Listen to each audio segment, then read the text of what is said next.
₹370 की बिरयानी खिलाई है तो पैसा तो वसूल करना ही पड़ेगा। कहती क्या क्या खिलाओगे? मगर तू बता क्या खाएगी। हाँ। तो हमने चिकन बिरयानी खाई।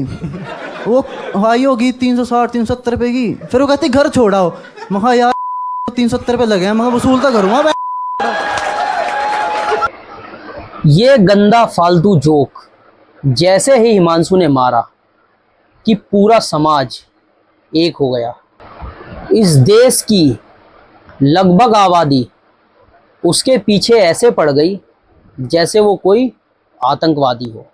हालात ऐसे बने कि उसकी कंपनी को टैग कर करके दुनिया के लोगों ने इतनी गालियां दी कि कंपनी ने 2 दिनों के अंदर उसको नौकरी से निकाल दिया। हमारे देश की आबादी फिर से एक हुई और सबने ठाना कि इसको सबक तो सिखाना पड़ेगा। मगर मुझे हैरानी इस बात पे होती है कि उसी शो के अंदर जब एक महिला डॉक्टर आती है और वो इस तरीके से बोलती है कि जब पोस्टमार्टम के लिए बॉडी उनके पास आती है तो जेंट्स यानी मेल के प्राइवेट पार्ट को देख के वो छोटा है, बड़ा है, पिलपिला है, टाइट है, कैसा है, उसको देख के जो डॉक्टर लोग हैं वो आपस में मजाक उड़ाते हैं। वट एवर जो भी साइज वगैरह। और इस बात के आते ही पूरा हॉल हंसने लग जाता है। उस शो का जो होस्ट है उसे भी बहुत ठहाके आते हैं और खूब ही करके हंसता है।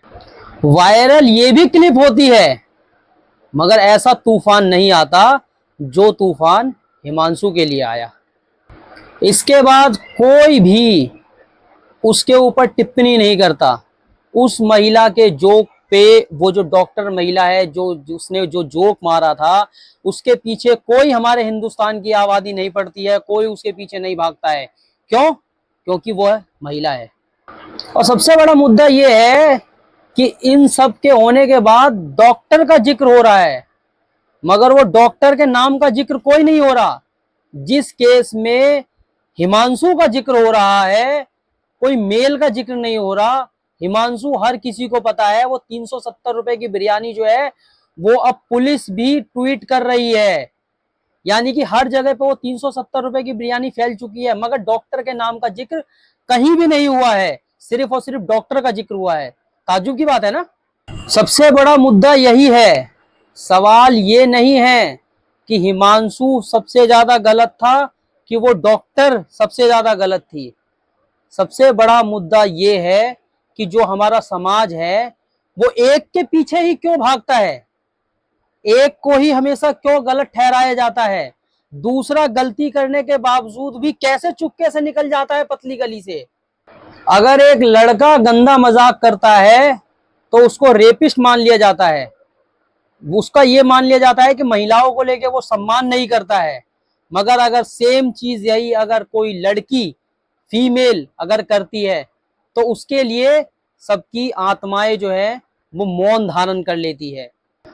जब कोई अपना बॉडी पार्ट जो है वो दान करता है तो क्या सोच समझ के दान करता है कि ये पार्ट जो है वो किसी न किसी के काम आएगा, जिसके भी वो काम आएगा, कल को वो भविष्य में जाके बड़ा आदमी बनेगा, एक अच्छा इंसान बनेगा। मगर उसने अपने बॉडी को दान करने से पहले क्या सोचा होगा जब वो उस जगह पे जाएगा जहां पे ऐसे डॉक्टर्स होंगे जो कि उसके बॉडी पार्ट का मजाक उड़ाएंगे और उस मजाक का आपस में उड़ाने के संग में किसी स्टैंड बाय कॉमेडी शो पे जाके और पंचलाइन बनाएंगे इसको कि उसका प्राइवेट पार्ट जो है वो छोटा है। हैरानी है, भीड़ हंस रही है, तालियां बज रही हैं, एक दूसरे को हाई फाई करा जा रहा है, खूब मौज मस्ती ली जा रही है। कोई समाज की किसी को चिंता नहीं है। पूरा शो बना, शो बनने के बाद सोशल मीडिया पे आया और सोशल मीडिया पे आने के बाद में हिमांशु के ऊपर ही सबसे पहले गुस्सा फूटा। सबसे पहले जो गुस्सा निकला वो हिमांशु के ऊपर निकला। मेरी हमदर्दी ना हिमांशु से है और ना मेरी हमदर्दी उस डॉक्टर से है। अपनी जगह पे हिमांशु समझे, अपनी जगह पे वो डॉक्टर समझे। क्या उनको सही लगा, क्या उनको गलत लगा, क्या लोगों ने उनके बारे में बोला, मगर मेरा सवाल इस समाज से है कि आज के समय में जब हम देखते हैं कभी भी सेम गलती लड़का करे और सेम गलती अगर फीमेल करती है तो हम हमेशा क्या है कि लड़कों के पीछे ज्यादा भाग जाते हैं। एक नरम दिल जो है ना वो महिलाओं को लेके अभी भी है। सम्मान सबको पूरा चाहिए, अधिकार सबको पूरा चाहिए, कंधे से कंधे मिला के चलना है, मगर दंड, अपराध और जब कुछ झेलने की बारी आती है तो उस टाइम पे जो समाज है, जो लोग हैं, वो हमेशा टारगेट जो है वो पुरुषों को ही करते हैं। मैं कोई डिफेंड करने नहीं आया हूं हिमांशु को और ना डॉक्टर को, वो अपनी दुनिया में कुछ भी करें, उससे मेरा लेना देना नहीं है। मगर मेरा मानना है कि ये जो समाज है ये कब सुधरेगा। जब ये बातें चल रही थी वहां पे, तो वहां पे ऐसा नहीं कि हिमांशु की बातों को सुनने वाला सिर्फ और सिर्फ जेंट्स थे और उस डॉक्टर की बात को सुनने वाले सिर्फ और सिर्फ लेडीज थी। वहां पे दोनों के दोनों थे। मैं तो आप लोगों से ये पूछना चाहता हूं कि ये किस प्रकार का शो है। ऐसा शो, ऐसी कौन सी जरूरत है जो ऐसा शो चलाने की जरूरत पड़ रही है। जितनी गलती हिमांशु की थी उतनी ही गलती उस डॉक्टर की थी, और इन दोनों के बराबर ही गलती उस होस्ट की थी। जब उसने इन सब चीजों को अपने सामने सुना तो उसने फिर पब्लिकली इस शो को क्यों रखा। क्या वो अगला समय रैना बनने की कोशिश कर रहा है।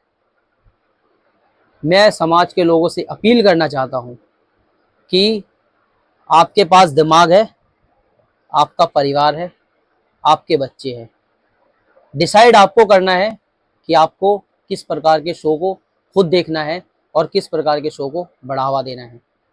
आज के समय अगर ऐसे शो पे व्यूज नहीं आएंगे तो फिर अगला कोई ऐसा शो भी नहीं आएगा, और अगर व्यूज आएंगे तो फिर शो भी आएगा।